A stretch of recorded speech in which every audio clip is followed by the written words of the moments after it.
Hello everyone, I hope you're all keeping well.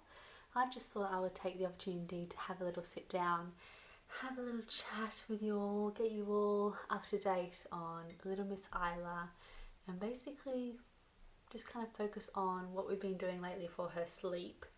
This lighting is not the nicest, is it? But we'll go with it. So yes, little Miss Isla is having her nap. She's been asleep for well over 40 minutes now, so she could be up at any point, but that's okay. So basically I wanted to kind of do a little summary of how Isla has been sleeping at night time. During the day her naps are very hit and miss, a bit wishy-washy depending on like what we're doing in the day. Usually that depends on how long then she naps in the day for. So if we've got lots of things planned, then I kind of just get her down for probably 3 naps rather than 2 longer naps. And she's got a bit of a cold at the moment, but so I thought I would focus on what we're doing at night time with Isla. And just a little disclaimer, obviously this isn't going to work for every baby is so different, and you just got to do your own research and talk to your mama friends and see what they're doing and try different things. And that's basically what we did. I guess with Isla's sleep routine, it kind of tied into her not being on the boob for as long. So I solely breastfed Isla for I'd say 6.5 months. I'd say 6.5 months. She didn't take the bottle. She was in the bottle, on the bottle when I had appendicitis when she was 2 months old. That was for like 3 days, but that was breast milk. And she stopped liking the bottle since then, so she's not had the bottle since recently, and she actually took it, and that's because we'd used a different teat and everything. But if I talk about that, we'll just be here all day. So basically, Isla's sleep routine has changed a lot since we've not been feeding her at night time. That wasn't actually the intention. So originally we popped her in her own room because we thought she was going through a bit of a regression. She was waking up loads, and then we weren't also sure if we were waking her up because it was snoring, or just like we were just so worried about waking her up. We felt like even just going into the room when it was time for us to go to bed, we were just literally walking on eggshells. Honestly, there'd be times I didn't want to have a sip of water or cough because I just thought that would wake either up. So it wasn't very comfortable, I guess, continuing to sleep with her next to me in the crib. So we decided after Australia, once we'd kind of settled in and gone through over the jet lag, so I guess, we decided, enough's enough, let's get her in her own room. So we got her in her own room. The first 2 nights we didn't have her nightlight. She woke up a fair few times, which was to be expected, and we actually tried a technique of letting her we're trying to give her the opportunity to self-soothe, which she hadn't had the opportunity before, because I was literally right next to her and my ears would prick up or I'd jump and I'd just instantly kind of be, soothing her and not letting her, not giving her the opportunity to self-soothe. Don't get me wrong, it was really hard, and I spoke to a girlfriend about what they were doing, and so basically obviously they'd have the monitor and they would let their baby cry or like coo and all that kind of stuff for 10 minutes, and then if the baby still wasn't like soothed, they would then go in and either give them a dummy or like pat their back, and that's basically what we did. So don't get me wrong, it was difficult the first couple of nights, and then it got better, and then I then felt really bad again. So it was like a roller coaster, but basically I knew I was fed at the time. I knew she'd had a clean nappy. I knew she was safe because I was watching her. I was just allowing her to have the opportunity to self-soothe. Obviously I totally get if people don't believe in that method, but it's actually working for us. So I kind of told myself that I would give myself a few days to try the method, and see, if it worked for us, and it has. So so I was basically giving her the boob before bed, and throughout the night I would also do that. So it was the first couple of days because I was so used to just, you know, when she was in the next to me crib, I would just whack my boob out because I knew that I would self-soothe her. And that's just kind of what I'd always done, even when she was little, and I kind of kept doing that just because that's all I knew. So basically, we then stopped doing that because my partner kind of said if she was hungry, she would just continuously keep crying, obviously, and they've got a different hunger cry, and it was accurate. She was not hungry, she just needed a little bit of help soothing. So I went from feeding her during the night, probably like, I don't even remember now, was it 2 or 3 times in the night, to not feeding her. And that was a huge turning point in terms of me sleeping better, and obviously she didn't need it anymore. It was literally just a soothing mechanism to help her fall asleep. So yeah, that was a big change, and having my partner be able to help with the wake ups has been like a massive game changer.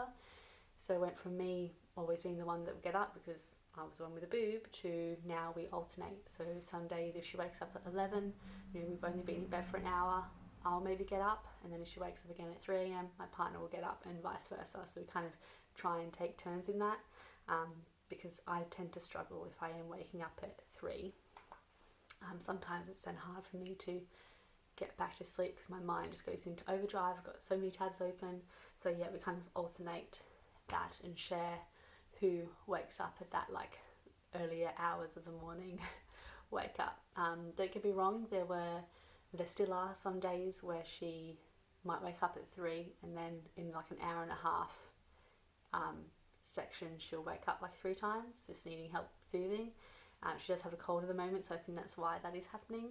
But again, we just stick to the same technique of go in, pop her dummy in because she's still learning how to pop the dummy in her mouth, and giving her a couple of pats on the back, and then stopping and just watching and see if she like lifts her head up, then I know, okay, a couple more pats on the back, and then we go out and watch her on the monitor. Seems to be doing the trick at the moment.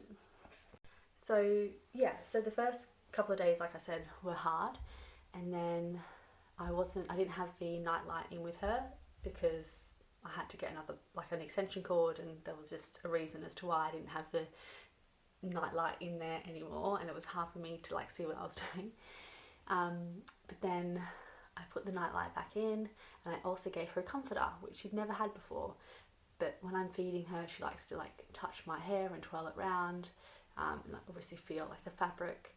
And so I decided just to like chuck the soother in there, the comforter, in there to see if that would make a difference. And I instantly saw, when looking on the monitor, that she would be patting the nice soft comforter. I think before that I'd never given her one because I thought she was too young. Obviously I didn't want her to like have it on her face and not be able to breathe or whatever, but the fact that she's kind of not moving necessarily in the cot, she's not like wriggling around and she's not crawling or anything, she's kind of basically in the same spot and not like moving around too much, I knew it was fine. And obviously I've got the monitor, so I was checking her the first few nights of doing it. I was like on the ball and checking to make sure that the comforter was fine. Oh, baby has woken up, so let's go and grab her. We have an Isla baby. Ah, who's that? Who's that? Can you sit next to mummy? We've got all these toys around that you can play with, don't we? You play there. We've got a very cute outfit on today. Alright. Yeah, so in summary, really relatively short video. I didn't want it to be too long-winded. But yeah, we tried the 10-minute letting self-soothe. Obviously, within reason. We knew that she's not hurting. We knew that she's not hungry. We knew that she's didn't need a nappy change, all that kind of thing. So we started implementing that. We used the nightlight again, we used a comforter, and we stopped feeding her at night time. Obviously I would recommend talking to your midwife or what's it called, not maternity, what are they called, health visitor, oh my gosh, or your doctor before doing that. But for me, we kind of just naturally did that. And at the start I was feeding her still, like when we put her in the cot in her own nursery. Like I fed her, I was feeding her when she woke up, and then we realised that, hold on, she's actually probably not hungry.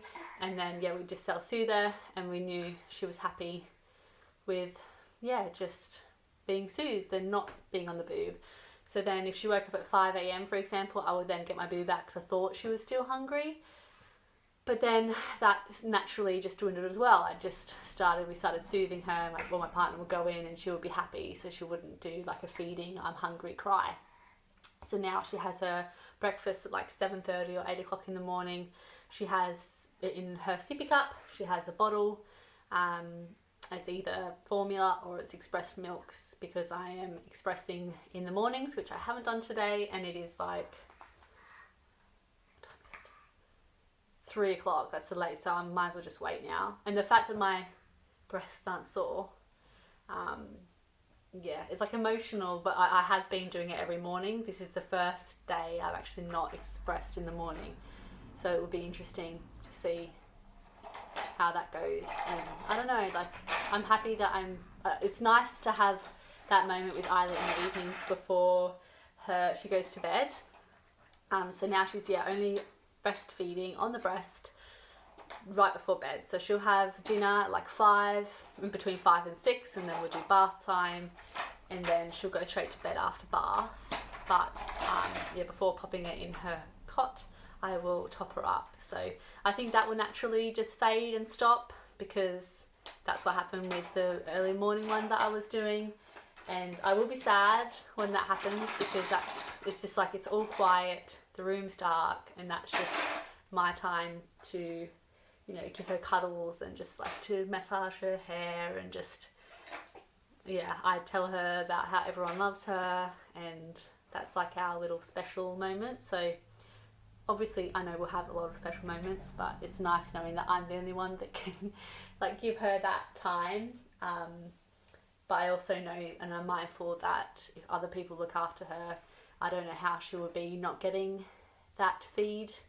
So I think, in the next month, I think maybe my partner will start putting you to sleep, hey, putting you to beddy buys, and seeing how that goes with her not then having the boob, and see if that like affects her nighttime. But again, we're just, a month ago when I was in Australia, she wasn't taking her sippy cup with a straw. She wasn't taking like a bottle. She wasn't sleeping anywhere near as good during the night. Like, she was still waking up a couple of times, and we were waking up constantly because she was right next to us. So the space of a month and what has changed in a month is just insane. And I think it's just a reminder for me that everything's a phase. And I know when you're in it and when you're in the trenches, it just, if someone said that to me, like I will say, it says that to you, just like, shut up, because like, it's not what you want to hear. And deep down, that it is a phase. But when you're in the thick of it, you kind of just want someone to give you a hug and not just say that it's, a phase. And I didn't let myself think too much about her changing into the big girl room. Because I knew if I like highlighted it too much or made it like a big milestone, it would be harder for me. So I know that there's going to be times where she's going to be sick, or when she's a little toddler and she wants just a mummy cuddle, or like, I'm looking forward to her maybe being used to being in that cot, in that room, and then having like morning snuggles on the weekend with mum and dad. Like, I am looking forward to that. But for now, our room doesn't have any baby stuff in it. And we've got a TV in there, and it's just, sometimes we'll go from being down here upstairs and just put a movie on. It's just nice not having like baby things everywhere. It's just like a little oasis, which I think's done us a world of good as well. So that is this vlog done, all about our 7-month-old's sleeping routine at night time and how we improved it. So I hope, if any of these things that we're doing, like little snippets, help, then that's great. And if you've tried everything and it's still hard, well, it bloody is hard. That's why. And she's still not sleeping all the way through. Like, I think she's had a couple of nights where she has, or she's woken up at 11 and then woken up at 6, and we're like, oh my gosh. And that has happened a few times.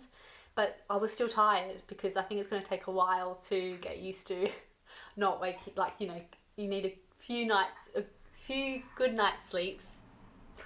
Can't see. Yeah, it's not just you're not gonna have one good night's sleep and then feel like you did before you had a baby. I mean, you're never gonna feel like you did before you had a baby in terms of sleep. But I was just, yeah, like, I am a horrible person when I'm tired. Like, when it was just not a normal kind of wake up during the night, it was like worse than usual. Like, I would just cry and I would be moody, whereas my partner is a lot more level-headed when he's tired, whereas I was just an emotional wreck. So I haven't cried